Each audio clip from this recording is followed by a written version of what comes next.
July 2 വിശുദ്ധ പ്രോച്ചസീസും വിശുദ്ധ മർത്തിനിയാനും. 1-ാം നൂറ്റാണ്ടിലെ ഈ രണ്ട് രക്തസാക്ഷികളെ 4-ാം ശതാബ്ദത്തിൽ തന്നെ റോമൻ ക്രിസ്ത്യാനികൾ അത്യന്തം ആദരിച്ചിരുന്നു. എങ്കിലും അവരെക്കുറിച്ച് കാര്യമായ വിവരങ്ങളൊന്നും നമുക്ക് ലഭിച്ചിട്ടില്ല. മമാർട്ടിൻ ജയിലിൽ വേറെ 40 പേരോടുകൂടെ ഇവരും ഉണ്ടായിരുന്നു എന്നും അവരോടുകൂടെ ജയിലിൽ ഉണ്ടായിരുന്ന പത്രോസ് പൗലോസ് ശ്ലീഹന്മാർ അവരെ മാനസാന്തരപ്പെടുത്തിയെന്നും ഒരു ഐതിഹ്യമുണ്ട്. പാറയിൽ നിന്ന് അത്ഭുതകരമായി ഒഴുകിയ ജലം കൊണ്ടാണത്രേ അവരെ ജ്ഞാനസ്നാനപ്പെടുത്തിയത്. അവരുടെ ജയിലർ പൗളിനോസ് അവരോട് ക്രിസ്തുവിനെ ഉപേക്ഷിച്ച് ജൂപ്പിറ്ററിനെ ആരാധിക്കാൻ ഉപദേശിച്ചു. ക്രിസ്തുവിൽ നിന്ന് പിന്മാറുവാൻ വേണ്ടി അവരെ ക്രൂരമായി മർദ്ദിച്ചു നോക്കി.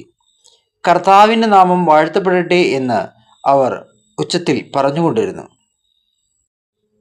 അങ്ങനെ ഇവർ ധീര രക്തസാക്ഷികളായി തീർന്നു.